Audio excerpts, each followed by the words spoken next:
Hi guys, and welcome to another episode of The Whisky Geek. Today I'm going to be talking about a not so hidden gem that I stumbled onto over the weekend. We were up in Inverness again for another family weekend, which was great. Congrats to Jon and Paige if you guys end up watching this. And we decided to fit in a distillery visit on the way back. As we were cramming the 800-mile round trip journey into one weekend, it had to be a bit of a flying visit, and we hadn't planned anything ahead, so we were a little bit at fate's mercy, which actually turned out to be an excellent thing. Initially we'd stopped off at Dalwhinnie, but they were fully booked for a couple of hours, so we just grabbed a couple of the driver's taster packs and headed off to make a plan B. Here we are on another little detour outside of Tullibardine. Although it's a distillery that I have 2 bottles of, I've never actually tasted before. We've not booked anything, so we're just going to chance it and see if there's anything going on that we can get involved in. And there was. But first, whiskey.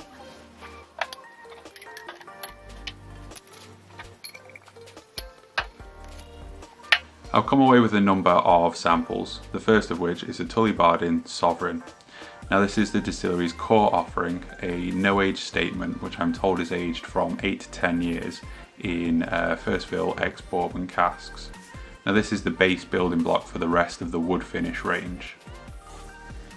Floral, grassy meadows, a bit buttery, vanilla, white chocolate maybe, and some allspice hiding behind it.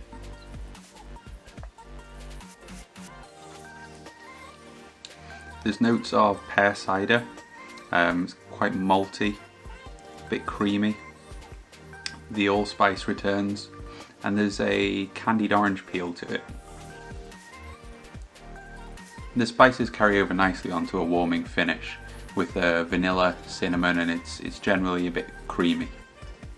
At RRP, a full-size bottle of the Sovereign will set you back about £35, but you can regularly find it on offer for more like £25. At this price point, it's in a similar category to the Tomatin Legacy, Highland Park 12, Glenlivet Founders Reserve, and things like the Tamnaville in Double Cask, against all of which I reckon it can hold its own. I rate it a 73 out of 100. When we got inside, we were given a very warm welcome by 3 of the staff members. There weren't very many other visitors in the centre, but the staff were quick to strike up conversation and share some of their enthusiasm with us. The visitor centre is very well presented and looks to have been recently renovated.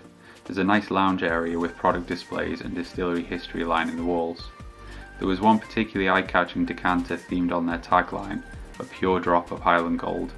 After talking through the different tour options, we settled on the whiskey and chocolate tour, which seems to be a recurring theme. But this gave us a broader range of the distillery's offerings to try. Our tour guide Jim was great. He walked us outside and briefly gave us a synopsis of the distillery's history, from brewing beer through to being bought by an engineer and architect, William Delm Evans, who converted the brewery into a distillery. As with all good whiskey, the character starts with the distillery's geography, and Tullibardine is no different. The local water source is filled by water running through and off the surrounding hills, the same water source that Highland Spring now bottles. We were quite lucky in our timing because we got to see a little bit of everything, from the barley being delivered to the mash tun being filled, washbacks at various stages of fermentation, the wash stills and spirit stills in use, and we even got to touch the condensers, which were pretty interesting as the temperature profile changed about 2/3 of the way down, from hot to cool within the space of about 3 inches. Then as we were leaving the distillery room, the Porteous mill and barley sifter started up, ensuring no stones or twigs made their way into the mill. And now it's time for another dram, this time the Sauterne finish. This one was particularly popular with my wife, which is apparently fairly normal as it lends itself well to the female palate. Again, this has first been aged in ex-bourbon casks, then finished in a 225 litre Sauterne cask, hence the 225 labelling. Sauterne is a sweet wine made from grapes which have been affected by noble rot. This gives the wine a characteristically sweet and zesty profile. Now the nose is a tad prickly. I find it's got the nicest aroma a little distance away. Creamy vanilla, clementine citrus and hints of oats. And there is a little prickly black pepper in there.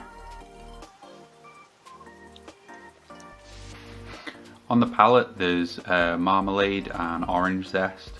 It's a little bit creamy, pineapple and white chocolate.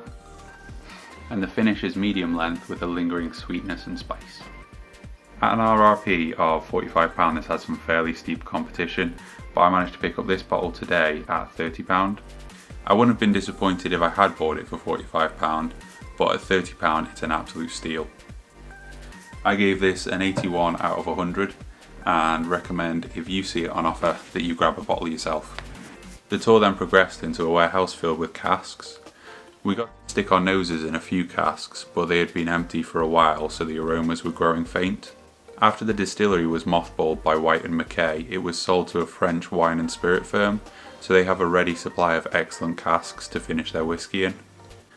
Jim walked us through the filling process and then took us over to a locked door, hiding away warehouse number 4, where a portion of the whisky is being aged, including their oldest whisky, which has been maturing since 1962. Then we walked through the decanting and transfer to the bottling plant. Now we try the 228 Burgundy, finished for a year in red wine Burgundy casks.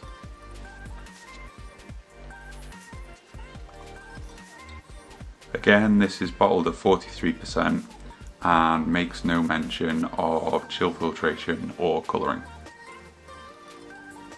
That smell is excellent. It smells wonderfully rich. There's a waxiness, red berries, char, oak, vanilla and herbaceous spices, clove maybe.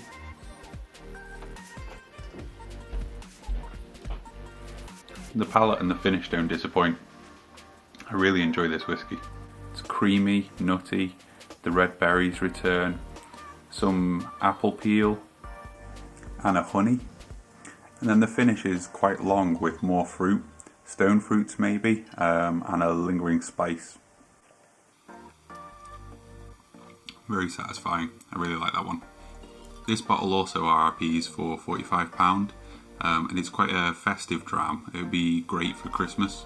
I rate this 88 out of 100, and again I recommend that you keep an eye out for it, particularly if you can find it on offer. It will make an excellent Christmas dram or a gift for someone. After the warehouse we entered into the tasting room, which was really nicely presented and set an excellent cellar-like ambience. Jim walked us through the whiskies and filled up these little sample vials for me to take away. This was the first time I'd actually tasted any Tullibardine whiskey, and it was by intention. I'd already bought these 2 bottles but avoided opening them as I wanted my first tastes to be at the distillery. We'd driven past 20 odd times and always talked about stopping. Luckily our hands were forced this time. The tasting concluded with something a little bit special, the 25-year-old, which although it's marketed as a 25-year-old is actually closer to a 30-year-old, as the casks were filled in 1988 and they're going to run out shortly.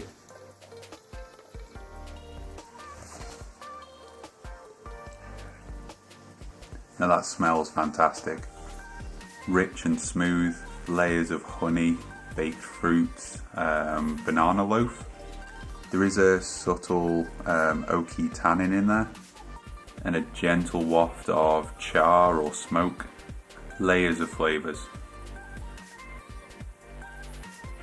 Now that is a whisky that you could sit and appreciate for an hour. There is layers and layers of flavours. There's complexity and richness. It's fantastic.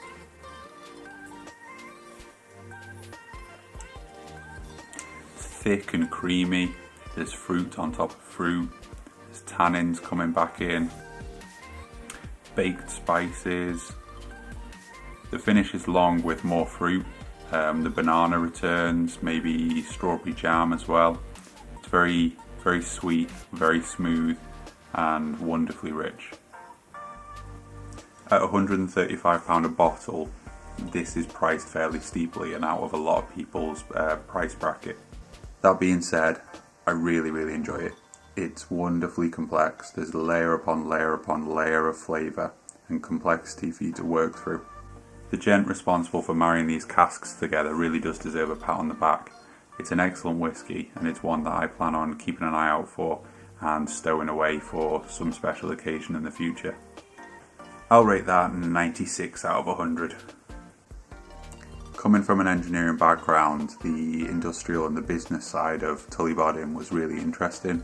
Having their own cooperage and bottling plant on site is fairly rare nowadays, and their close link to vineyards is giving them some great opportunities to try different finishes and tap into some really superb casks.